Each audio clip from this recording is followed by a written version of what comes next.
All right. Hey, everybody. We back again. We back. Good back. I'm Spencer, and we have our licensed clinical therapist, Naz. Doctor. Doctor, doctor. Doctor, doctor. Doctor. Wow. What a lovely poem. What a lovely It was a haiku one. soliloquy. I said, yeah. That's good. That's my best. That's my best speech yet. I worked really hard on that. Well, you do great things. So this is the Different Spectrums podcast, where we talk about movies, shows, and the mental health aspects that surround them. We also like to have some laughs, so don't take us too seriously. Or do. That's up to you. There you go. Also, don't forget to run up those likes for us. We'd really appreciate it. Subscribe. Subscribe. Subscribe. Also, don't forget to check out our Spotify polls. It really helps us with engagement. And so we kind of want to know, what you're thinking while you're listening to one of our pods and what subjects, because, yeah, really helps us out. And if you don't have, or you're not listening on Spotify, then go check out our YouTube page, or you can DM us, or even leave a comment. And we'll always get back to you on there. Always love to keep those comments a little spicy, just a little bit. Yeah. So for today, we are actually going to be taking a look at the movie from Netflix, Nimona. We're going to be this whole story is an allegory for trans people. So we're going to be talking about trans people today. And so we're going to keep it nice, keep it fresh for the show. We're also going to be talking about suppressing emotions, having racing thoughts, even suicidality. So lots of great topics for today. Naz, anything before we get into the show? Like you said, we're going to be talking about, some harder topics, some topics that some folks, may not like. But specifically, we're going to focus on suicidality and the statistics or the numbers, the data, find those that could be trans. We could talk about, folks on the spectrum as well, and other queer folk as well. But there's a lot of folks that fit into this category of, hating themselves so much because of what others are doing, or being so sick of the world hating them, this monster, this thing that's, demonized.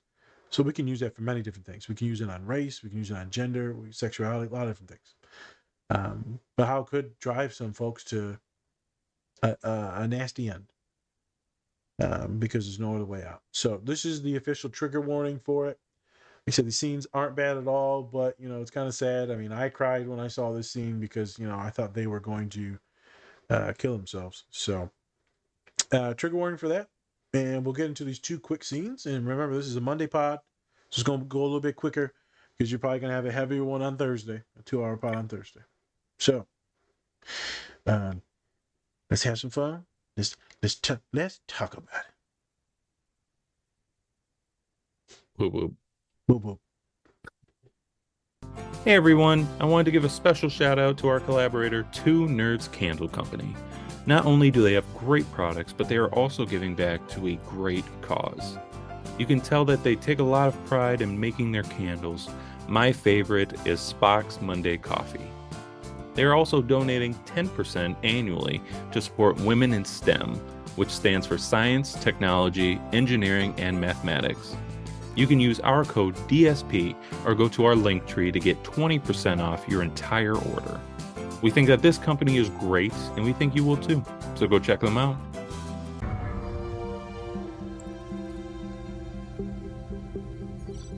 Is something on your mind, Ambrosius? You can talk to me. My mind? I've lost my mind. I've lost everything.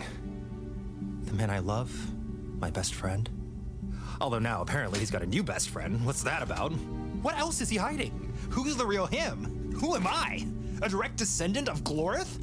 I never asked for that. Now everyone expects me to rest Ballister, and if I don't, I'm a traitor to you, and if I do, I'm a traitor to him. Oh, and on top of that, I chopped off his arm. His arm! Who chops off an arm? Because I was trained to? Arm chopping is not a language! I'm fine, Director.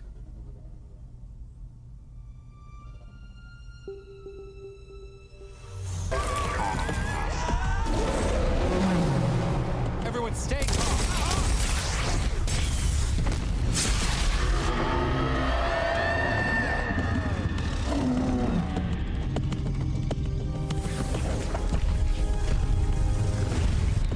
Drones engaged.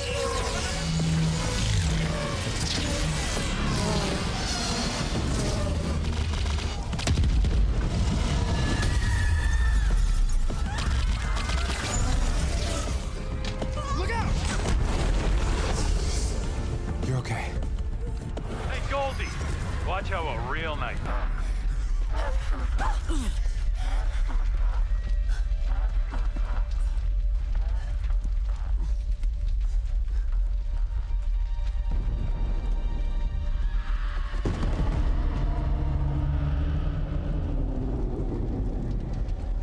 What have I done?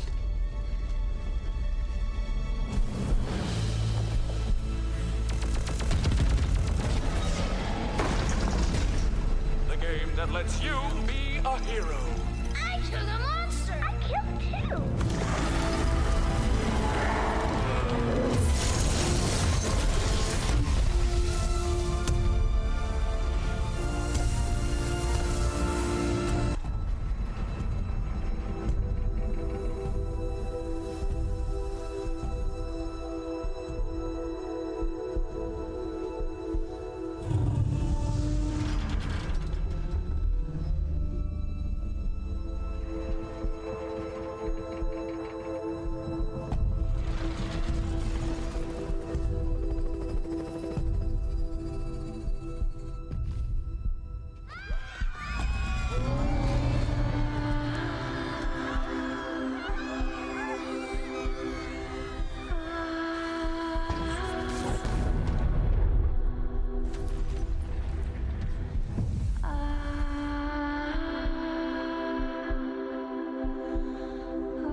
I don't know what's scarier.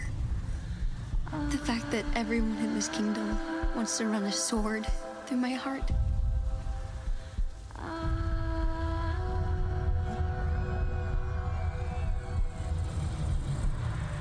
Or that sometimes I just want to let up.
I'm sorry.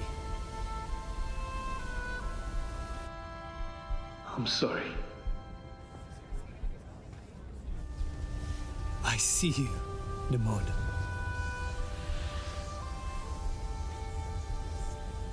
And you're not alone.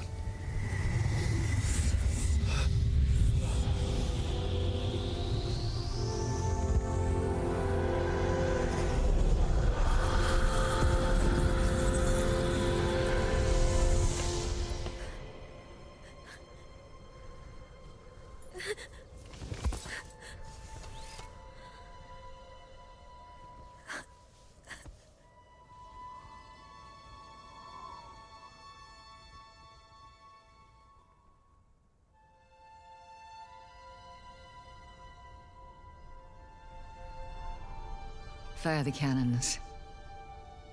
Kill it. I said fire the... No. It's over.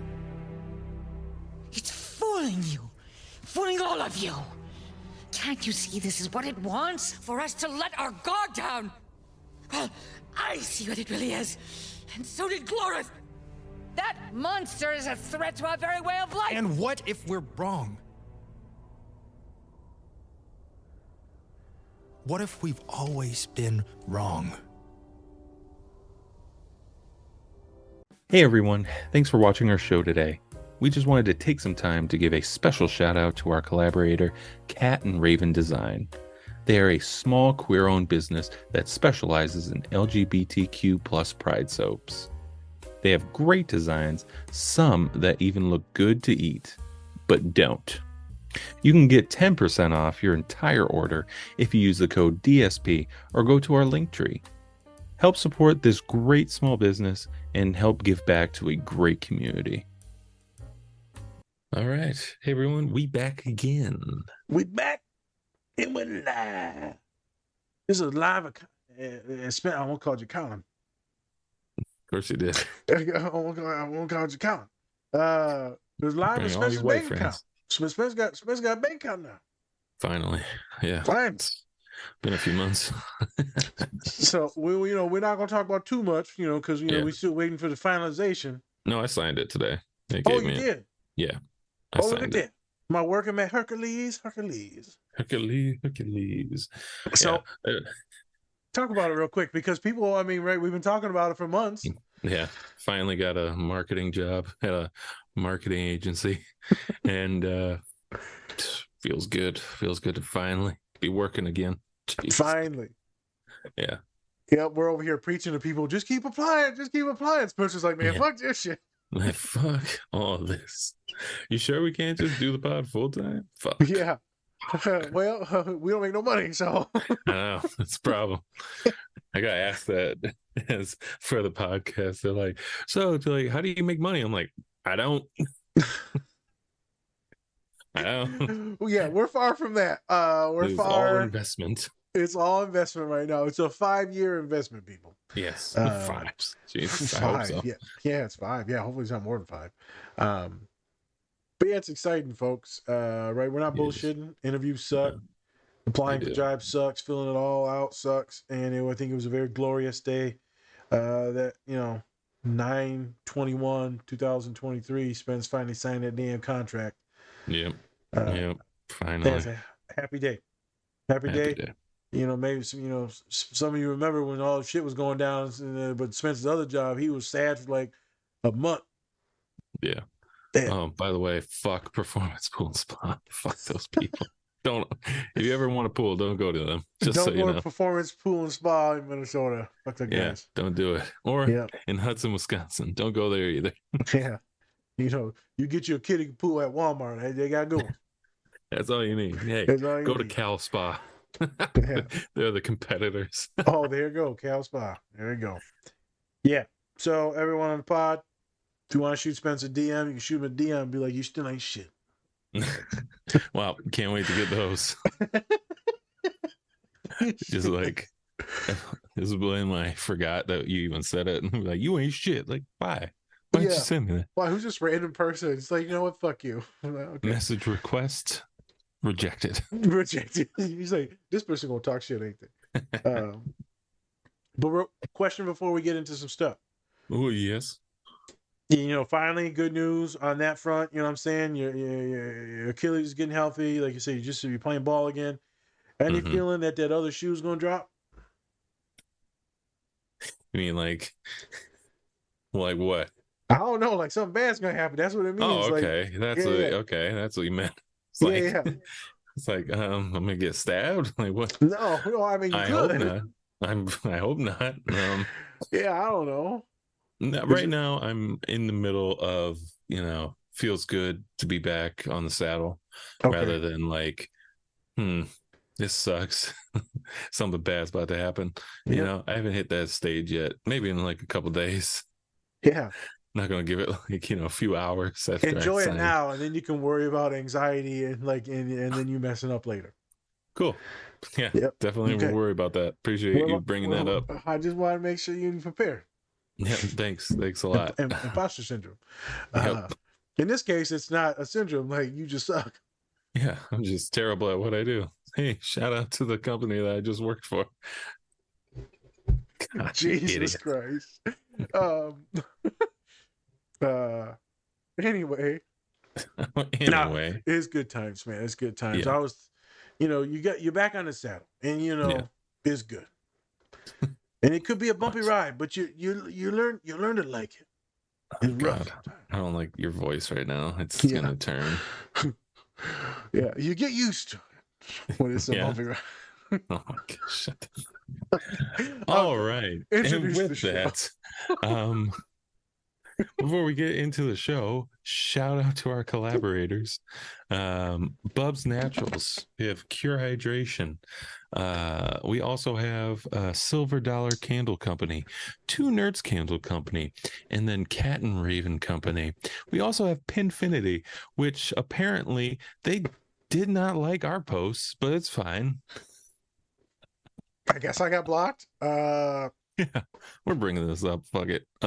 Yep. I guess we'll figure it out. I don't know, but Yeah. yeah, I got blocked. For some So reason, they wanted to block us on Instagram for some reason. So that's smart. You know, cut off almost 12,000 follower account. It's really smart. So that's whoever it promoting is your over pins, but at we'll figure it out. Pinfinity, yeah. Thank you, whoever is in charge of the social media at Pinfinity. You're doing a great job. Appreciate it. Yes. I hope you get fired. One of us has to say it. Yep. So, uh, so go check them all out.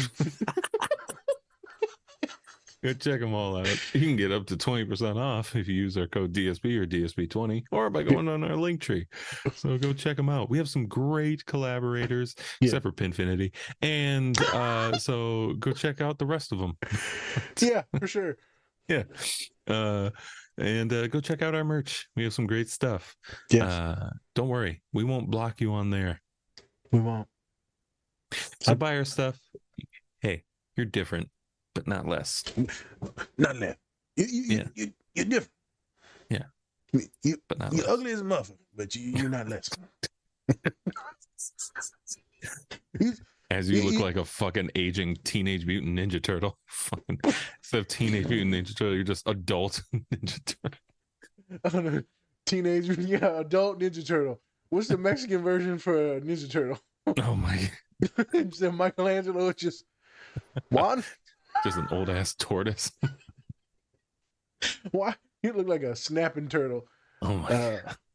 Remember that turtle from Breaking Bad where it was like it was walking and holding the head of that one guy? Yeah. There you go. That's you. There it is. It's me. Somehow I still got hair. Sorry. Somehow. Keep moving on. Jesus Christ. All right. So it's a great segue, different, not less, right? No, not the turtle thing. Calm down. All right. That's kind of the point of our next movie, right? Is that we have a lot of people who are different in the great show Nimona by Netflix. Right. So I didn't watch the movie, but I'm going to read from the Google about for this movie. Right. So it's all about a knight who is framed for a crime he didn't commit. And the only person who can help him prove his innocence is Nimona, a shape-shifting teen who might also be a monster he's sworn to kill. That's about it. It's deep. That's deep. You want to deep dive a little bit more into the story, or do you think that was a good indicator? Yeah, so a little bit more of the story. It's still good what you said, but as the trials and tribulations go throughout this is like a perfect comedy. Comedy is usually two people, two humans, in this case human / superhuman or inhuman. But it's usually trials and tribulations of two individuals going through life or something together. So this is what you have. This knight that's been set up, framed. by the director. So spoiler alert, that she's just a terrible fucking human and a bigot. So somehow they frame him. What was his name again? Alistair. So Ballister gets framed for the murder of the queen at the moment. And he was not even supposed to be a knight. Poor dude, right? So this is also a comeuppance story about someone that is infiltrating their way in this oligarchy, this rich family. Kind of think of like a European type of thing or an old Middle Earth type thing. And it's a class system, and so he's fighting his way out of it. Makes his way to the best knight that there is, and then they somehow set him up, and they're like, "Oh, look, it makes sense because he was never one of us because he was like poor." With his partner, because both the dudes in there, right? It's the LGBTQ friendly book. It was a wonderful book, and then they made it into an animated series movie. And his partner's all right is one of the high princes, so one of the, like top knight / prince type of thing. And so he's stuck having to chase down his boyfriend, which is Ballister. And so it's an interesting love story. It's got this different vibes going on, and then you got Nimona that hooks up with Ballister, and she's annoying as hell, like a lot of my clients. And by hook up, you just mean like, yeah, they team up. They team up, yeah. So they're not hooking up. This isn't no Leonardo DiCaprio with his escapades. Well, you know what? He's a handsome man. Let me tell you. Yeah, well, it could be a father to most of these kids he's with, but whatever. Well, yep. So they team up, and she's annoying and stubborn as hell, and he's coaching her and training her to be more emotionally better, smarter, more thought out, more methodical, instead of just reacting and just doing shit. Very hard-headed. Reminds me a lot of most of my neurodivergent clients. Stubborn as shit. So, and that's the story. Nimona transforms into a bunch of different monsters as they're fighting and trying to clear his name. They eventually figure out that it was the director, and that just keeps going, and then they try to take down the queen or the director at that time. But in this is the second scene we're going to show is very sad. So technically it's an allegory for trans folks. The director said that Nimona is not trans themselves, but the relations and correlations and vibes can vibe in and out of that. So we're going to get into that. Okay. I should note that but we are not trans folks here. We're both cisgendered hetero males, but it's still fun to talk about. I think it's very interesting that two males will be talking about this, specifically more masculine males. I think it's kind of cool. Two men of color to talk about this topic, which is probably taboo for most folks of color, especially most men of color. So we're going to have a little bit of fun on that. We're going to break some social norms. I'm excited. So, first scene. Yes. Spence, you've seen it. They're in the, I don't know what the hell. They're in some floaty car thing. It's one of them spacecraft car things. It's like It's it's a floating car. We'll say that. I feel like it's a horse and buggy carriage, but it's like a floating buggy carriage. Yeah, I don't know how to explain this goddamn. Why they just do like a limo or something? Why they have to really go into like the nights and shit? Like it's like old school, but you got shit flying around. And shit. Yeah, see, it's like futuristic old school. Yeah, future. You're like, we like this stuff. We're gonna keep it, but change it a little bit. We gonna keep that. We gonna keep the racism too. Oh my god. That's what what? We're gonna keep how it looks and then also how we feel. Yeah. It's like anytime people are like, I want to go back in time. I'm like, shit, I ain't going back in time. Do that. Racist Don't do shit. that. Nope, I'm good. Nope. I always love that when people are just like, yeah, I'd love to go back in time. Like, what side are you gonna be on? Huh? Yeah. Are you gonna be on the side that's the marginalized side, or are you gonna be on the other side? Yeah. It's like, what side are you choosing now? Yeah. Are you gonna be yelling at kids while they're going to school? Yeah. Or are you gonna be the kid going to school? Yeah. What water fountain you drinking from, motherfucker? It's fucked up. And the fucked up thing is actually all that racist stuff is not that long ago, which is like kind of terrifying. There are literally people who have lived through that. and are still alive today. Yeah, it's intense. Segregation. Mm-hmm. So something interesting before we get into that scene. A lot Yeah. of the people have been commenting on the. If you haven't seen the reels that we posted or the podcast on Secret Invasion with Oh yeah. Samuel Jackson, they Yeah. continuously comment on it, and it's always interesting that who comments on it, specifically Mm-hmm. white men. Gotta love them. Don't want to live around them, but gotta love them. So they comment all these horrific kind of racial things, like, "Oh, you Yeah. just don't understand. Like everything's been good in the world, and all this racist stuff just started happening now. We're all divided." I'm like, you've missed a few thousand years of history here. Yeah. This has And not nothing to even do just with about white and black. politics. I know Like, this has nothing to do with white and black. I'm talking about like thousands of years of yeah. mutilation, beating, conquering, Mm-hmm. war. I'm like, you realize we've been in war. He literally, like he said, we've been in war since we were fucking could walk. Mm-hmm. But everyone in the thing is like, everything's really fine. And yes, a lot of things are fine. Most humans live together fine. Mm-hmm. But you can still acknowledge that there's been like war and genocide Yeah. and all these horrific things, enslavement.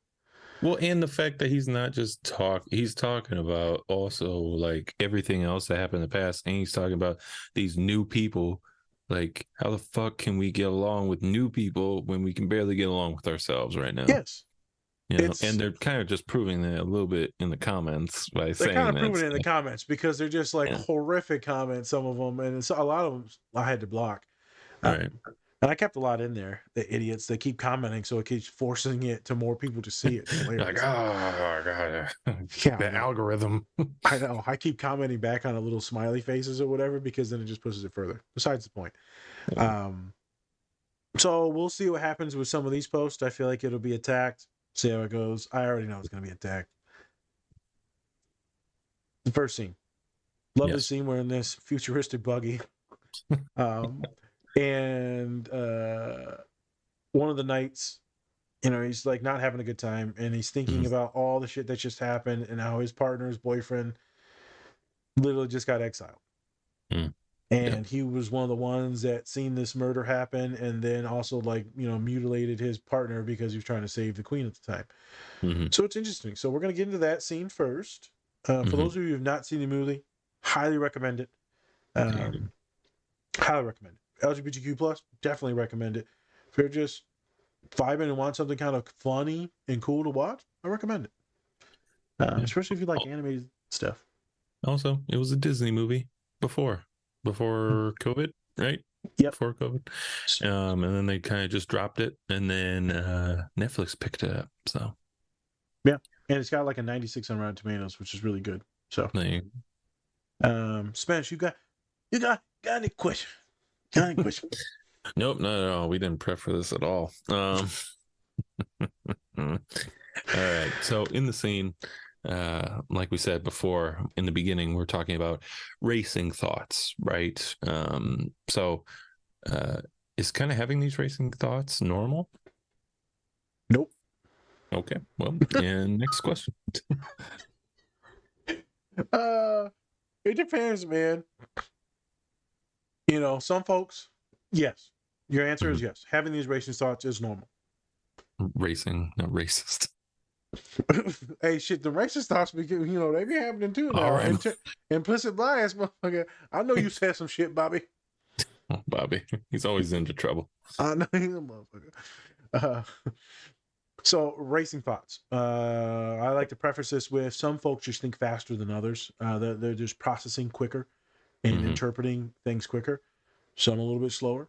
It has nothing to do with IQ. Just some folks can take in more data and input more data and output more data. We're talking about when folks are having ADHD, racing thoughts, but it's not detrimental to their mental health. They just have a lot of thoughts. Sometimes it's harder to speak because there's so many thoughts. It's like you can't funnel out. You got all that. You got a big ass head like mine, and your mouth smaller. So it's hard to get the thoughts out the mouth. So that's a different type of racing thought. Specifically, this one is when he is asked a question by the director. And you see him like say a whole bunch of shit, a whole bunch of funny stuff, worries, thoughts, anxieties, guilt, some shame, and then boom, snaps back to reality. And you're like, oh shit. And then he says, no, everything's fine. Mhm. Those racing thoughts are quite common, especially in the therapy room, Spencer. Like there's so much shit that folks want to say. I'll be like, is this your normal talking voice? Mm. And they'd be like, no, I just have a lot to say and I'm like freaking out and having an anxiety attack. Some people go real slow. A lot of thoughts, but they go real slow because they're trying not to cry. Right. So short story, yes, very common.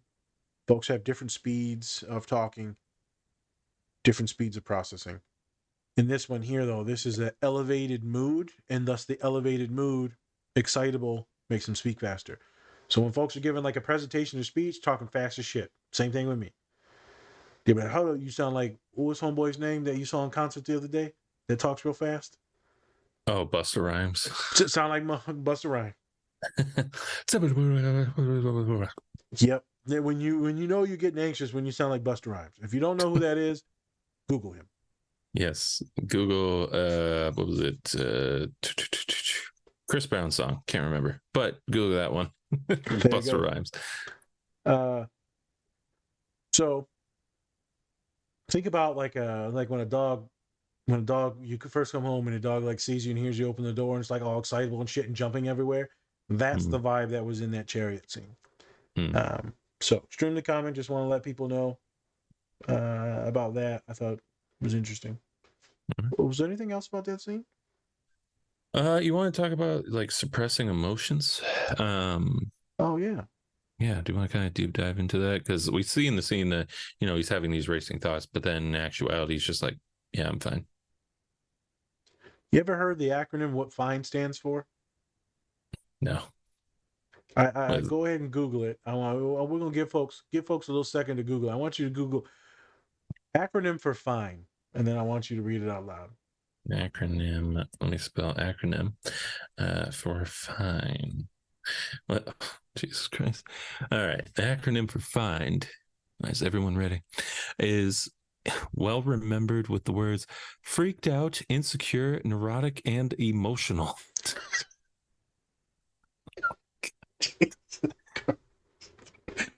I had a client tell me, no, I'm fine. I said, I'm just fine. Everything's good. I'm fine. I said, oh, yeah? I said, why don't you Google that shit real quick for me? What? I said, Google fine. And then they said, God damn, that's pretty spot on. I said, I thought so. Freaked out. What do you say? Erratic, emotional. Yeah. I'm missing one. Emotional, neurotic. Neurotic. Yes. So that's intense. Whenever people say that they're fine, probably not fine. Probably not fine. So in that moment, he says he's fine. But in actuality, there's so much under the surface. Right. Another good analogy is, Spencer, have you ever seen a duck swimming? Yeah, I've seen ducks swimming. I've seen a duck like paddling its little feet. Yeah. So right, it looks real cute, whack, whack, whack, and then it's swimming. Yeah. But if you look under the water, the little footsies are just going. Right. They said it's also a perfect analogy or metaphor for us when we're more anxious or excitable, is that we look like we're calm, we can suppress, but under the surface, the motor is running and the little footsies are just going. Yeah. Again, perfect metaphor. I want to show people what it's like to be excited, to be freaked out, but then also to repress that. And who do we know that represses a lot of emotions? Men. Let's go, folks of color. Anyone? Let's go. A lot of folks on the spectrum. Colin. Somebody who's taking enhancements. Yeah. I've been watching a lot of the Pat McAfee now that's on ESPN, and literally Colin is a spitting image of AJ Hawk. There's literally zero facial movements the entire 3 hours. We'll have him back on at some point. You're different. But hey, you're not less, though. Not less. Not less. Yeah. Not less. You're different, but not less. But not less.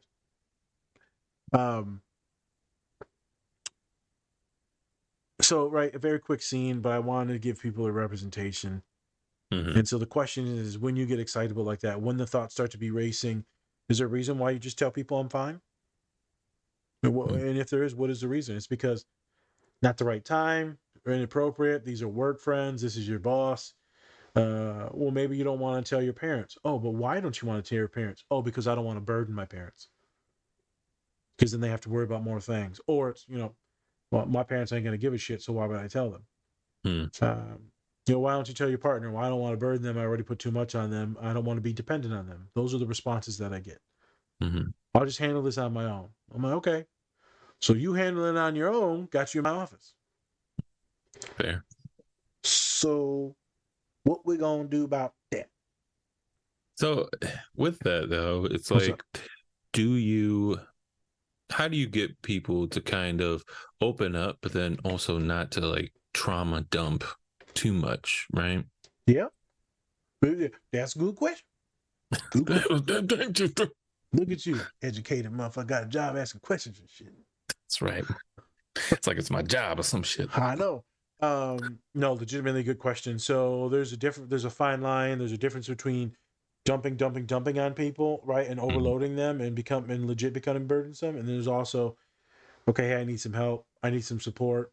Can I lean on you a little bit instead of just like I'm going to lay this on you all the time and push all your boundaries? Right. Vastly different. It's incremental. Also, there's based on the certain things that you would tell people. Meaning you probably wouldn't get into all the details, right? If you're trauma dumping and going way past people's boundaries, you're probably getting into too many details. So if there's some type of abuse, physical, emotional, sexual, financial, whatever it is, then the details probably can be taken away. And then you can talk about the situation. If it's something that's more traumatizing, then you probably need to talk about a professional. Maybe you can tell like a friend that something happened. I want you to be safe because then they can get vicarious trauma, which therapists can even get if they're not careful. Right. So I'm telling you to be careful on what you say because I don't want you to get exposed and maybe tell the wrong person something. Remember, folks, if you are under the age of 18, if you tell certain folks they are mandated reporters, then they have to. Right? Even me, if you're a mandated reporter, so if you're to tell a counselor like me and you're under 18, then I have to tell Child Protective Services. So remember that, right? Because all your professors and teachers and clergy and hospital workers, something sus comes up and you say it, just letting you know, don't get mad at them. It's the law, and it protects a lot of people, so it's good. Yeah. But yeah, there's questions. Fine line. There's a way to lean on people instead of overwhelming people, and I think a lot of folks that are neurodivergent sometimes struggle with that. Yeah. To like data, and it's like, hold up now, motherfucker, do you breathe or you come up for air? You come for water? Like, nope, you're just gonna keep going. Okay. Yep. That's right. All right. Like a Mako shark, just always swimming. There's no going up for air. What are you talking about? We always swim. Yeah, always swimming. When you stop breathing, swimming, you did. So obviously that's not the best. But in actuality, that's usually not the problem with a lot of folks. It's usually talking and letting anything out. Specifically, I want to, it's a lot of our men. A lot of folks that are in relationships with men will notice that, many of us are not the best with words, not the best with articulating our emotions and thoughts and feelings. It was recommended by one of the therapists that we follow on the podcast side on Instagram. This new movie that just came out, Love at First Sight. It's actually really good. It was a cheesy romance, but it was very well done. Horrible ability to talk about his emotions. We're probably going to do a clip from that one day. Isn't that A24? I'm not sure. I think it is. It just came out on Netflix not 2 weeks ago. Maybe. We'll see. Yeah, we'll see. If it is, damn. But it's produced by Netflix, so Netflix I can get through the copyright easy. Okay. And see, with someone like him, inability to speak about emotions, everything is fine. It's not. His mother's dying of cancer. And he's crying, and he doesn't even open up to his mom. Doesn't open up to like his new pseudo partner. He just can't do it. Not to his brother. It's because of the trauma. If you let it out, now it's real. Now you have to really cry and sob. And I talk to humans all the time, and I remember the one was like, Story time. And they were like, so it was a rough week and they were crying. I said, it's okay. I said, we're just going to sit in this. Mm-hmm. We're going to sit in this. This just sucks. As soon as I said this just sucks, sometimes shit just sucks. And your friends are trying to cheer you up and, it's new beginnings and all that. I'm like, yeah, it's all that's true. But with me and you both know it sucks. Mm-hmm. So they start crying hard. Because sometimes we just need to sit in it. And you got no one to talk to. And then I remember a while ago, a person said, it's all right. The partner asked him, he said, how you doing? I'm fine. I'm just going to talk to Nas about it. And the partner cracked up. I'm like, man, fuck you. Can't talk to me about it? And they said, I already talked to you about it, asshole. You ain't help. And all I did was like validate the shit. And I'm like, yeah, shit sucks. We can strategize a few different things, but I don't think I need to do that for you right now. We just need to talk about how this is kind of like just a bad moment. Yeah. I always feel myself being very protective and then wanting to make a few jokes here and there. Yeah. And I said, if I could give you a hug, I would. And you said, yeah, that probably just make me cry harder. I said, me too. I remember the last motherfucker that rubbed my back when I was crying. I was sobbing, boogers and shit. I was, yeah. I said, I ain't got a hug when I was crying in probably about 5 years. And they go, oh, that's so sad. I said, no, I don't want no one touching me when I'm crying. Once you get that, it's Oh, over. you know it's bad when you start choking on air. Oh, you're in it. Yeah.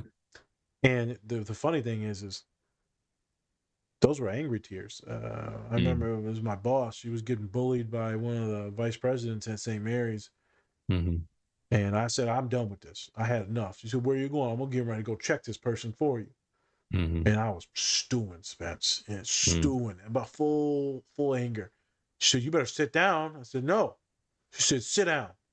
So then I sat back in the chair in the office, the therapy chair. And the coworker was there. And I couldn't do nothing. And I was angry and reminded of other nasty things in my life, abuse-wise. And I just started crying. Mm-hmm. And my boss was like, Jesus Christ. And then my coworker rubs my back. And then I just lose my shit. You bitch. You bitch. You got me. And then they looked at me so different. And I said, like I mentioned the old boss's name. I said, Doc, I was getting ready to lose my shit on this person. Like straight up police gonna be called. She said, I know, that's why I had you sit down. Mm-hmm. So I could tell. I said this was not going to be good. Mm-hmm. I was telling a human recently, I said, we're trying to figure out what does love mean. We're gonna get to this in a different pod. Mm-hmm. In the Love at First Sight pod. We're gonna talk about love. Different way. Mm-hmm. And I said, I know I love people when I get protective. And not like this hyper masculine protective. I just want to make you smile, make you feel good, make sure that no one fucks with you, right? And then when someone fucks with you, I'm like, oh, I'm angry. Mm-hmm. Oh no, like I want to hurt someone. Oh, okay. As soon as I realize that I want to protect someone, I'm like, I have a lot of love. I care for this person. Mm-hmm. Protection doesn't just mean physical. Sometimes I can help protect people in therapy. Yeah. I'm showing you the things to do to protect yourself. I'm doing this out of like love, out of my humanity. I keep having you on the schedule. Some students I'm booking during my lunchtime. Why? Because protective of certain folks Right. that can't protect themselves. Someone has to help. Mm-hmm. In those times my mind is racing. Mm-hmm. And I act like I'm fine, but I'm not fine because I'm scared. And my boss used to always tell me, "Nas, you're going too far." I said, "What do you mean?" She said, "You're falling into sympathy. You're thinking that they're doomed, that they're gonna drop out of school, or that they're gonna continue to be hurt, or that they're gonna be suicidal. Remember, they're fine. They're okay. They were fine before you. I can stop using the word fine. They were okay before you. They'll be okay without you. But I can help. You can help, yes, but they're not doomed without you." And I said, okay. Because, dude, I would fucking spiral sometimes in therapy. I'm like, this person's fucked. Mm. And it's not like you can tell them that. Yeah. How fucked up that would be. So you probably not gonna make it. So That'd be $5.99. yep. So can you just pay me now, or I ain't sending you no bill. Yeah, you about to drop out of school. I can tell. Like this is shit. You got no shot. All right. You can't do that. Thankfully, it doesn't happen too often, but sometimes with some folks or eating disorders or bipolar schizophrenia, you're like, fuck. And then you can't get no doctors to help you because they think the kid's too lost. And I'm like, nah, man, I got this, G. I got this, G. So, question for you, then we'll get to the next scene. I know damn well you've told me or other people I'm fine, and you weren't fine. Oh yeah, I do it so much. Like right now, I'm fine. Yeah, I'm totally fine. Yeah, once I lost my job, I'm fine. It'll be all right. I know. Who needs a job anyways, right? Who needs it? It's fine. I remember we were doing a podcast way then, and I looked at you and I'm like, Oh yeah, I was fucking. you were. It was weird for like a few weeks, but then one time it was so bad, like I had to say something, and then Vic was like, "Yeah, bro, are you okay?" That was just like a weird. That was just a weird day. I don't think it was just a weird day. I was like arguing with my mom and Oh, this stuff, was a and it bunch was of just stuff. Well, yeah, man, you yeah, were so quiet. I was like legit getting kind of scared. yeah, man. Sometimes that's my thing. Right? I'm just kind of like the gold knight in that, just kind of compress everything. I'm like, I'm all right. There's no I'm shame in it, trying to but get better. yeah, there's no shame in it. But people do that; they shut down. Yeah, I'm trying to get better though, especially like with Dom and stuff. It's like Gotta it be. because I know that I can talk to her about things and everything like that, and sometimes I do, but then there are some times where I'm just like where she would be like, wow, I was freaked out there, but you were just like stone faced. I was just like, yeah, I was like freaking out inside. On the Inside. outside just nothing. But yeah, I think for me, I'm lucky for the fact that I'm able to be emotionally there for anybody who needs it, and I'm like aware of when they need like certain moments when I have to be emotional, or when they're being emotional and I have to like change up my attitude and stuff like that. I can Yep. do that.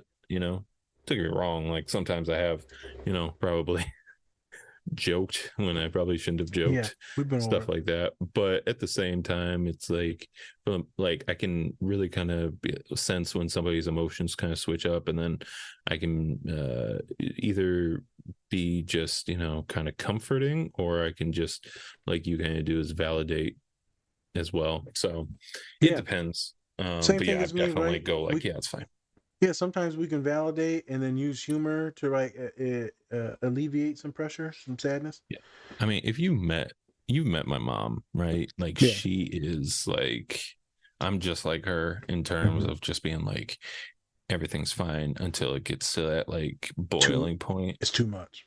Yeah, And then it's like too much, and then emotions come out, and then it's either like big. anger, sadness, whatever it is, and then it's just like and then you act like nothing happened after that. Yep. Oh yeah, I know it's so weird you avoid it. I remember this is when I knew I had you, Spence. This is when I Oh, knew here I we go. I had Here we go. I had your peaches right in my hand. Well, sorry about that, Dom. Didn't know they were in his hands. Fuzzy I was peaches. sleeping. Oh Jesus. But specifically, I remember we was playing basketball at St. Mary's, and me, Oh yeah. I take some hard fouls here and there, and then someone said something stupid to me, and then you lost it. Now I was like, hold up, now, calm down, Spence. I got this. They're also students, so that probably wouldn't have I helped you know, at all. but like, still though, it was pretty cool seeing you get rowdy because I'm like, oh shit, he being protective and shit. He's not gonna let his boy get jumped. Um, Even though they were like track guys, so you could oh yeah, easily no, just it take would them have been face. fun. Oh yeah, I would have had some fun with those bodies, those humans, Yeah. right in the trash compactor. Oh, But that's F. kind of the thing though. It's like I'm the same. I'm kind of the same way as like if I get to a certain point with somebody and like they get messed with anybody, I'm just immediately like either I'm gonna talk shit to that person, to the person that's doing the Yeah. bullying or whatever, or I'm gonna be physically imposing, which obviously for us it's a little bit easier. But I love being on the mental side of things and kind of fucking with them in that way, me personally, because then because they expect me to be physical, but then once I get on the mental side, then they're like, oh, whoops, And it's good as the shouldn't older have you done get. that. Yeah, the older you get, you got to use the mental because you can't afford to do anything physical because right, we got to be safe. And so I think that's an interesting conversation I have with a lot of clients is what is this thing called love? How do you know when you love someone? How do you know when you're Mhm. in love with someone?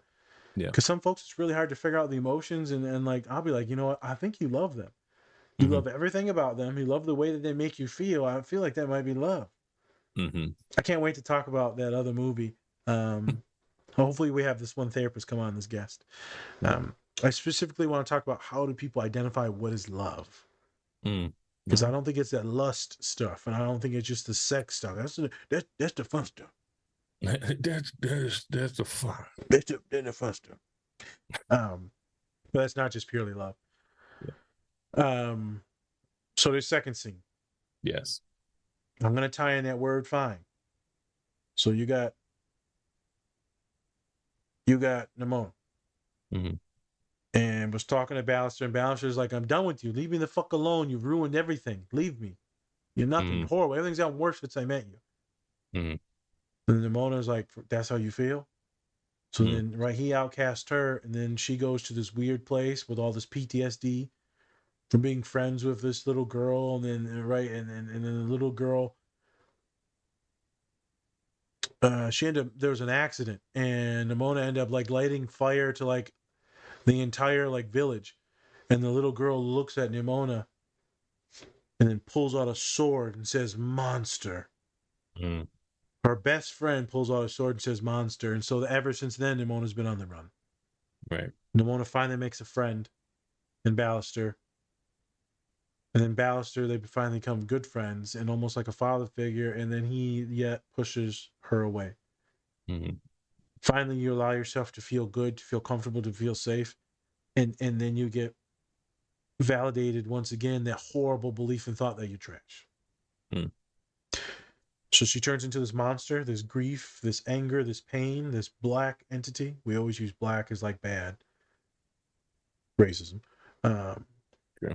but we go into this, and it looks like she is destroying the city, and she's going to kill everyone in the city. But in actuality, she's charging towards the sword, which was her best friend when she was young, but she's older now. And it was that golden sword that was going to pierce her right in the heart. This life force of when she was in this monster form, and then she was going to commit suicide. Hmm. Too much pain. They're done.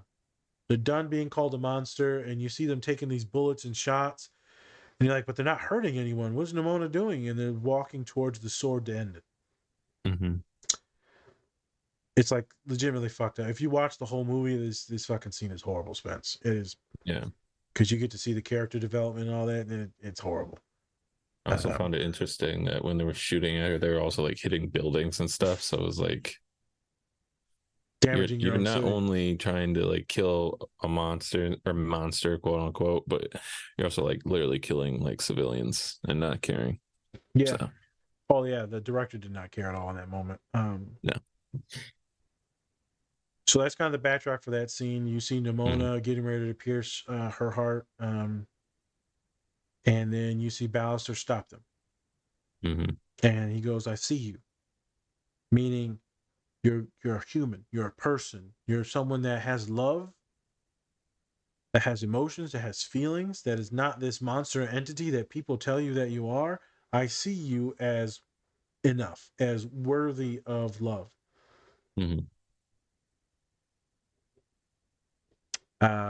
Then they heal, they come out of their monster form, and then they're super tired and they fall down.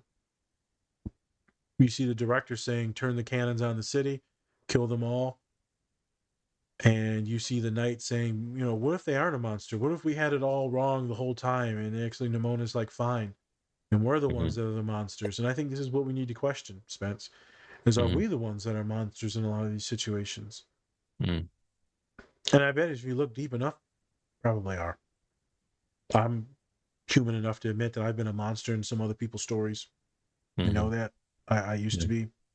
I know that now I may say stupid things or sideways things, I know that my physical presence may be resemble other people's monsters and things, or racial propaganda. Um, there's things we've all made people feel bad. I don't know why that's so hard for people to admit. You're not a bad person. Just because you did some bad things does not make you a bad person. Um, so it's a deep scene, and I think I'm gonna kick it to you for any questions. So let's get into it. Let's talk about it. Yeah. So we talk a lot, obviously, because the show's called Different Spectrums. We talk a lot about being different, right? Um, and we usually talk about a lot of the positives that come out of that, right? Um, like we get to be more creative, we get to do a lot more things and stuff like that.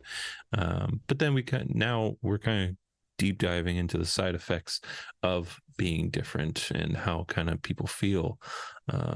What have you kind of seen from have you seen kind of these things before from people that are technically like different, kind of like that suicidality side of things? And just how have you dealt with those people that are clients, that have felt this way and that have felt different? So I think this is really interesting. When this podcast release, Hmm. the one that comes out on Thursday will be Jack. Yeah. And that is all about being different, right? This big ass like kid, but an adult that's in an Hmm. elementary school, and how different and how he got bullied and tormented Hmm. as being this neurodivergent coded young man. Hmm. So, being different is a wonderful thing if you make it Hmm. to where it's acceptable, to where it's fine, to where you can get a job and have peace. And, I got a lot of kids that are suicidal from being different. Hmm. Sadly, it's a lot of neurodivergent kids, Spence. Sadly, it's a lot of marginalized identities. Specifically, we're talking about Nimona. So it's a lot of kids that are queer, man. A lot of kids that are LGBTQIA plus, and it's intense. Never in my life did I think I'd be working with a lot of queer folk. Right, I thought I was going to work with black and brown bodies, mostly athletes, and here we are. And we talked about it in Moonlight, which will drop actually like a week or two after this one will.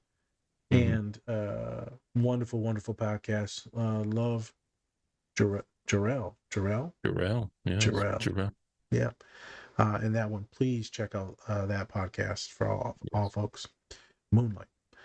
Um,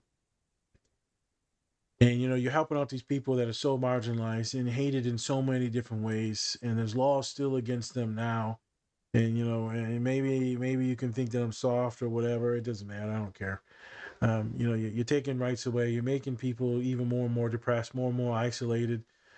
The propaganda and fear mongering around gay folks, around AIDS, around STIs, around them being more promiscuous, um, them being less intelligent, or being more flamboyant. All these things. So many lies that are propagated.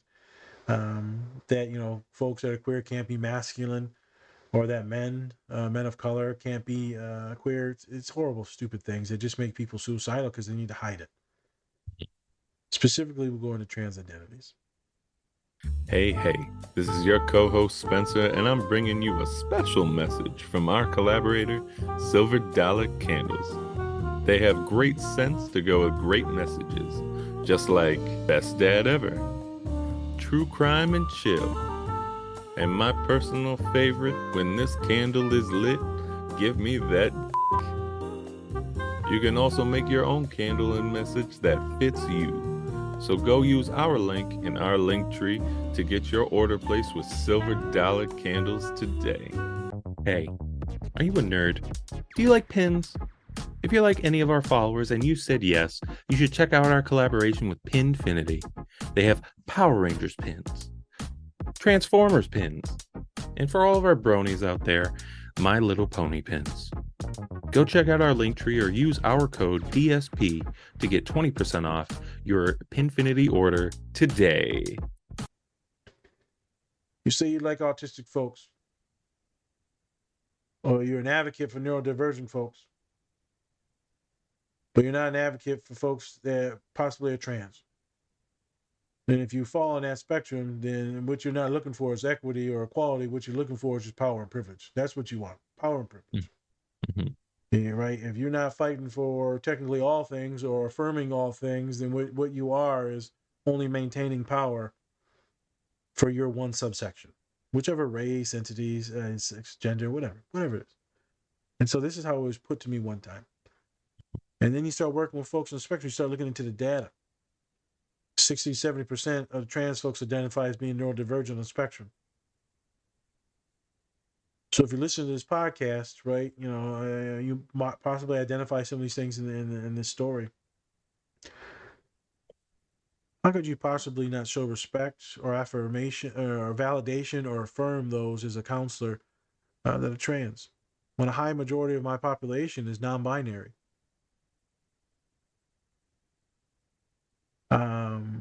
It's inappropriate for some of these counselors to not know or to not understand some of the things. Hey, I mess up too. I mess up pronouns at times. I messed up on some of the verbiage on some things. It was horrific. I felt horrific afterwards. Then you got to check in. You got to hold yourself accountable. Make sure that person isn't deregulated or dissociating because of those things. It's just interesting how misunderstood. And I don't know all this stuff about trans folks, but I work with a lot of folks, help folks transition. It's just interesting how someone's hate, especially like a couple months ago, Spence. That's all you saw was trans folks, trans folks, trans. They make it seem like every motherfucker you're walking around is trans. They make it seem like you're everywhere. And I'm like, man, this is like the smallest percentage of the smallest percentage. This is the only reason why it's being talked about right now. It's because it's Right. just propaganda. It's fire. It's fun to politicize on either Mhm. side. I love how people love using other marginalized folks or just other people as talking points. They just don't make no damn sense. Mhm. And it seemed like everything for the trans stuff has calmed down now because now we're in September. During the summer, it was real hot and heavy. Yeah. Well, we have Pride Month, things like that, and so Picked up. yeah. Things are getting said. Sports things are getting said. You got that Breitbart or Boatbart woman that was talking about how all the drag queens and all trans folks are all groomers. And then she's in there getting felt up and smoking her vape pen in the theater and and all this crazy stuff. So much about your family morals and values. Yeah. We must have values. Can you grab a titty real quick? Yeah, I see. I see you got divorced. You know you're going to hell for getting divorced, right? No. Yep. I guess if you're going to hell for getting divorced, I guess you might as well go ahead and grab some crotch while you're in a child's play. Yeah, why not vape while you're watching Beetlejuice on the Yeah, there you musical? go. It's just interesting how so many people are so bigoted, but it's all BS and fake. Yeah. It's just talking points. It's talking Yeah. points. But I hate when they use other people Yeah. as talking points. Um, It's true. so this was some of the stuff I wanted to get in was the statistics and how many folks that are non-binary or trans are on the spectrum. Mhm. Doesn't mean it's a spectrum thing. Doesn't mean that transphobe is a spectrum thing, but it should be known that there's a higher correlation with that. And I think a lot of that is about socializing just in general. Some of us are like, hey man, I ain't playing by these norms. Mhm. I can vibe and identify or move fluidly in and out of things. If I want to be masculine or feminine that day, right, I shouldn't have to just use any of these labels, which is quite interesting, which I run into a lot in the office. Um, so the sad part is the suicidality. Mhm. And how many folks actually think about suicide, which is like 70% of trans folks think about suicide quite frequently. And it's like 40 some percent, try to try to make an attempt on their life. And, part of this gender politics stuff is interesting because everyone's trying to fit in a certain category. And I wish people just could express themselves and just be cool with that. But Mhm. folks are, everyone wants a category. You got to be categorized or a monster. And then as soon as we categorize you, you're still a monster. And I'm like, Jesus Which I Christ. find interesting, though. I find interesting is that Go ahead. we want to be so free of labels, but yet we label ourselves even more down to our, everything else. And Everything. so, and it's like, at what point do we stop that? Because we're just kind of sectionalizing ourselves. we're kind of sectioning off each other into all these different categories. And yes, like you said, it's a marginalized group of people and everything like that. But I also think that, I don't know, I'm not a huge fan of us giving each other all these different labels when we should just, start just being individuals instead, Yeah, but some yeah, folks use the identities as to help like validate and give like some context to what's going on. just fine. But at the same time, it's like, I thought we were kind of getting away from that, I thought we were getting away from just being black or white, being guy, girl, and all that stuff. I thought we were Yep. going to be a little bit more just, individuals and being able to kind of be ourselves instead of just being like, I'm this, I'm this, I'm this, I'm this, And so people like to identify as those things, but the thing is those things keep on giving people these talking points to then Right. start monsterizing. I don't know what else to call it. That population. I feel like that's a good word. Yeah. Is there's always going to be the ones for and the ones against. Yeah. And it's just interesting how everything that is different, Nimona, will be seen as a monster. Mm-hmm. Because they fit into this certain shape shifting category that's misunderstood. And so sometimes this is where I get the labels is everyone's trying to fit into these labels. And I'm not even talking about gender now. I'm just fit into these certain things. And right, men can't express this, can't express that, women can't express this, can't express that. Mm-hmm. We're trying so hard to fit into this damn thing that we end up kind of like losing who we are just in general. Yeah. Express yourself on however you want, but you don't have to fit into the certain label of a certain gender. Mm-hmm. It gets real interesting. I've had so many philosophical questions and dialogues with so many students. It's quite wonderful. And so, I always find students that are questioning their sexuality or their gender and all that, and they're looking for the label quickly. I said, Yeah. this is a process. We got a Mm-hmm. lot of shit to talk about. So you can't just slap some stuff on that would be inappropriate for you. Because then there's the Mm-hmm. imposter syndrome and all that stuff. We got to slowly move through this thing. And we're slowly dipping our toe in and trying things and using new words and verbiage and names and we're talking to different people and different dates. It takes time. But people, man, they always want that label real quick. And as soon as they get the label, they feel like an imposter. I'm like, well, goddamn, what's the point of having the damn label? As soon as you get it, you don't even feel like it fits you. I just feel like no matter what age we are, we always want to be in groups. No matter what, we always want to fit in with others, and we We always want to want know to what have. group we're in.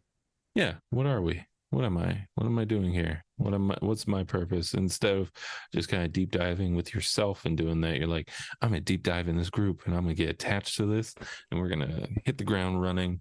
And then you find out it's like maybe these people aren't the best people I should be around.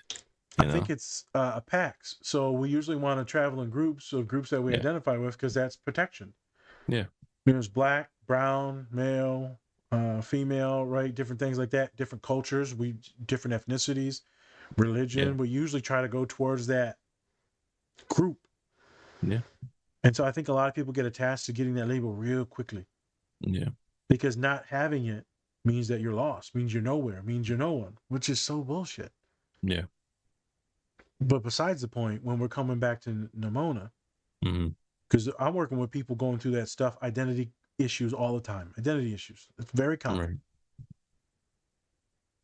What you don't expect to deal with in life is the monsterization of not knowing what your identity is. Right. And so you fit in this category that's an outlier and thus seen as grotesque, seen as this monster, seen as unworthy, seen as an outsider. And that is a terrifying place to be. I know for those of you that like Trump, it is what it is. I ain't gonna put no shame on you, but fuck that guy. Also fuck Joe Biden. I hate everyone. So, but there was a Muslim ban, and then everyone's freaking out about Muslims, and then there's all the Asian stuff, and then he was hating the Mexicans. I said they're all just talking points. We just like to oscillate between who we hate, what population, what group. Yeah. It just so happens that I fit a lot of them groups. And I'm like, God damn it! Why couldn't my name have just been? You know what it is, Bobby. Bobby. Be a lot easier. Good old Bobby. So that's why I thought this was a great scene, is because you feel this darkness, this pain, this suffering, Mm-hmm. this bastardization of what you are, which is so bullshit because it's society that makes you feel like that because you aren't born like Mm-hmm. you aren't born feeling weird, awkward, dumbfounded, lost, insecure, and all that. That's not how you're born, right? You're just fucking messing around, playing with toys and shit. And then society slowly starts to creep in, tell you who you're supposed to be, who you are, based on these populations that you supposedly fit in. And, God forbid if you don't fit into that. And then as soon as you don't fit into that, well, now we're going to make sure you feel like shit. Mm-hmm. Now we make sure we're going to beat you into submission to conformity. Right. As soon as you think that you're comfortable with it, you're going to be so comfortable with conformity that you're going to be so burned out, and then you're going to be, you know what? Identity crisis, and then you're going to be depressed and suicidal as fuck. So, but if you fully come out to the authentic you until the full version of yourself, but then you have to be worried that someone's going to shit on you there too. So it's a scary world to be in, Spence. Them suicidal thoughts, they're tough. They're really tough. I like when I got a lot of my neurodivergent kids, man, that are no trans issues. They're cisgendered, heterosexual, but it's interesting when I get like the nerdy, spectrally black kids in my office, or Mexican kids in my office, or Mm-hmm. Arab kids in my office, right? Those three brown populations, to be like, I don't fit in with my people. Like, why Mm-hmm. not? Well, I like anime and stuff, and Dungeons and Dragons, and I just don't fit in with my people. And then I'm like, all right, I got Yeah. some people I want to put you with. Yeah. But no, I don't want to go in that group therapy, man. They ain't gonna be like me. I'm like, they all nerdy like you, man. Just trust me. Trust me. It happens every time. Yeah. Every time I get like a neurodivergent, neurospicy person, like I just don't fit in with my population. I was like, I know how that feels. Yeah. I know how it feels to not be black enough, to not be white enough, to not be Mexican enough, to not be preppy enough at the white schools, to not be articulate enough. It fucking sucks, man, to never fully fit in a crowd. And then you realize all your friends are neurodivergent and autistic as hell, and you're like, this makes sense. Yeah. This feels good. This feels good. That's why a lot of my friends, you don't really see similarities between like races and stuff like that. The similarities are the awkwardness and weirdness and the neurospiciness. That's what it is. That's the similarity with all my friends, even my Yeah. partners. Same here. The Same neurospicy as here. shit. Yeah. Yeah. Love a woman with an attitude. I told a client the other day, I said, we're trying to figure out love. I said, man, I like me an aggressive woman now, right? It's just something about aggressive women. And he said, Nas. And I said, I like them tall and like them domineering. Oh, I God. ain't trying to get hit now. I don't like getting hit. I am busting your ass, But I like them to be intimidating. Like you feel like they're gonna punch you, but they don't really. Yeah, don't punch me now. I was going to full Don't flight do or it, fight but mode. just I I want to think like you are. end up fucking double drop kicking your ass through the table. Spence, you have any more questions for me, man? So how does this all kind of relate to autism? Right. We kind of talked about it, but did. let's go a little bit more into it. So, like we talked about, there's a lot of individuals that identify as being on the spectrum, which are in the trans community. What you're going to see is the specific identity of not wanting to choose one or vibing in and out of one and not wanting to go by this social contract or construct of what it is to be a man, what it is to be a woman. Why can't I play with these toys, these dolls, these monster trucks? Why can't I wear these blue jeans? Why do I need to wear the dress? Why can't I be more vivacious or emotional as a man? Why can't I be more stoic and reserved as a woman? There's so many of these social norms that many folks on the spectrum just ain't playing by. I don't understand. What I get in my office a lot, Spence, is I don't understand. I'm not doing that. Mm-hmm. We recently just did a pod on the marvelous Miss Maisel and Susie. I can wear a dress. I look good in a dress. I ain't worn one since I was a fucking kid, but I look good in it. Doesn't fit the social norm. Right. And so this construct, a lot of folks in the spectrum just don't play by it because it just doesn't make sense. I can hear my students in my ear. Make it make sense, Nas. I'm like, well, this is just what you're supposed to do. Make it make sense. This is what you're supposed to do. Who told? Who? Mm-hmm. I'm like, them. They're like, who's them? I don't know. The white man? I don't know. The white man. White man. The DA white man. Yeah, Bobby. Bobby White Man. Oh. Bobby the white man. The white man Bobby. But for real, that's one of the big intersections. Plus the anxiety and the obsessiveness may make someone dig into their gender and orientation.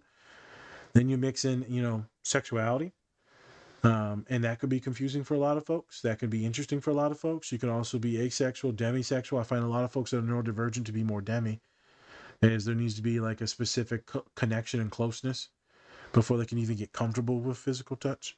And by physical touch, we mean sexual touch. We mean like any touch, like holding hands. Right. So those are some of the crossovers there. Is not wanting to play by these random ass made up rules. Because at the end of the day, that's what they are. Yeah. They're the same made up rules that tell me and you we got to dress a certain way when we walk into the office. Then we got to talk a certain way and we need to act a certain way. All of it. Same rules.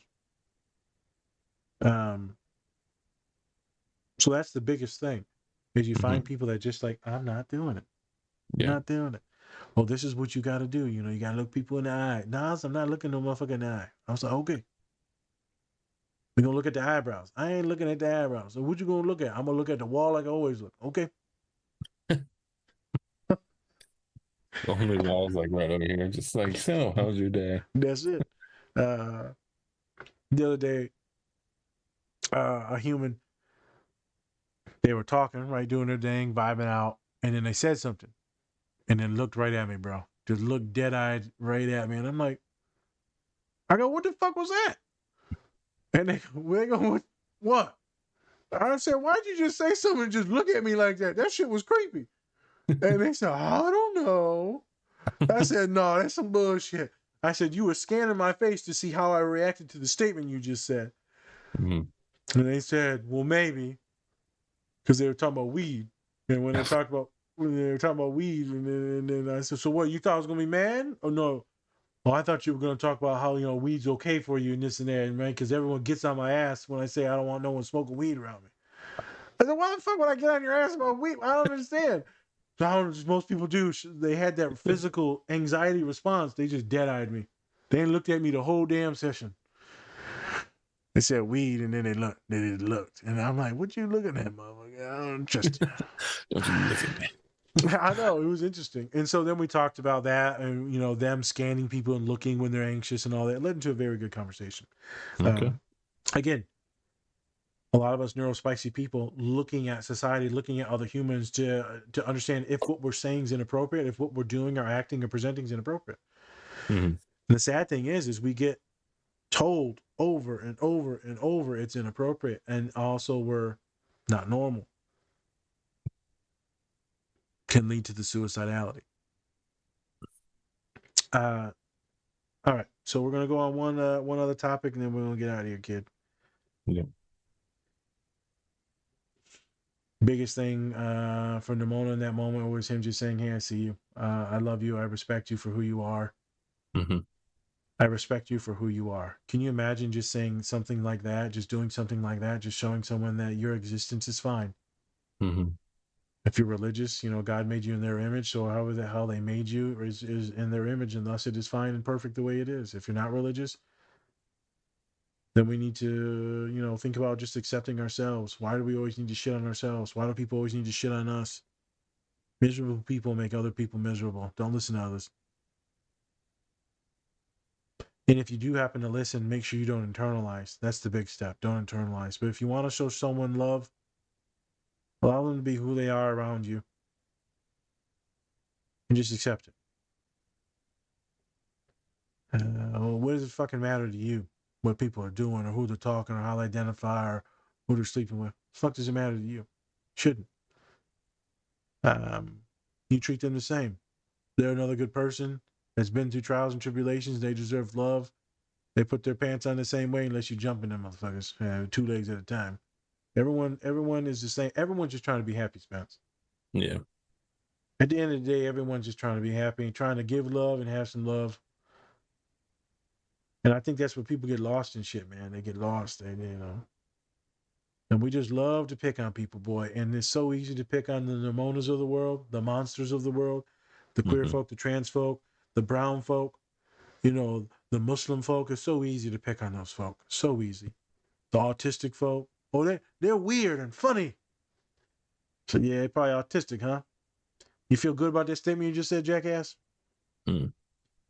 I told you, I'm in with this. I was at a meeting, and I was taking some jabs at the liberal arts kids at the Indiana University. The guy goes, yeah, at least we're not all locked in our rooms, not talking to anyone, being awkward as shit. Oh, damn, so we fighting now, huh? Oh, okay. Oh, okay. That's why your wife left your ass. Now what? Motherfucker. That's why you got a motherfucking peg leg and a hook for a hand. My video games can't leave me. Yeah, see? Yeah. It's just interesting, people love saying shit. I'm like, man, this dog whistles for some bullshit racial shit or isms. You hating on the isms right now, the tism. Oh, yes. I want to just show that this story, the allegory, I wanted people to see if they identify with this. I think that they'll identify with this. I think that they'll love Ballister and his character and the story arc of Nimona. Wonderful movie, very validating, very affirming, but it is also heartbreaking. That's all I got. All right. Well, with that, go check out Nimona on Netflix. If you have a Netflix subscription, go for it. Or you can, pirate that shit. I don't care. Do what you gotta do. But thank you everybody for joining us today. Like we said before, go check out our great collaborators. Most of them. Go check most of our great collaborators. You can get 20% up to 20% off if you use the code DSP or DSP20, or by going to our link tree and checking out how much you can get from there. Also, go check out our merch. We have some great stuff. You're different, but you're not less.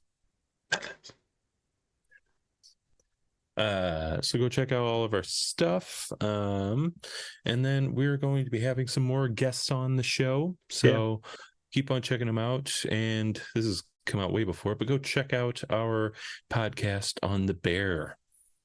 Yeah, we think that's probably one of our best ones that we've done probably so far, or at least one of them. The bear and the one we did with Cat. What did we do with Cat? Friends. Bear, the bear and Friends. Very good episodes.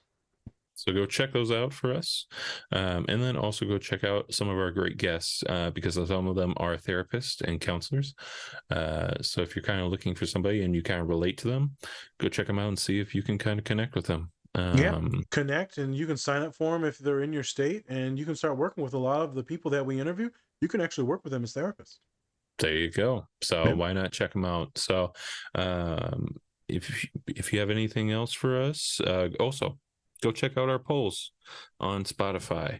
You're probably listening to it right now, so go just do it. Click, fill it out, fill out the questions. Click. And then also, if you aren't on Spotify, comment on our YouTube page or on our Instagram. We love to have comments, no matter how spicy they are. We love some comments. So go check them out. And with that, I'm Spencer. That's Nas. This is the Different Spectrums podcast. Much love, people. Hopefully I did good by a lot of folks, just educating on some trans things, very simple things. Love and affirmation, validating, affirming things. Learning every day. I'm not an expert, not a specialist in a thing, but I'm learning every day and trying to help people every day. We all deserve love, kindness, and empathy. So I'm going to leave it at that. Take care of yourselves, folks. Or don't. And that's just up to you, homies. Much love. Bye. Peace.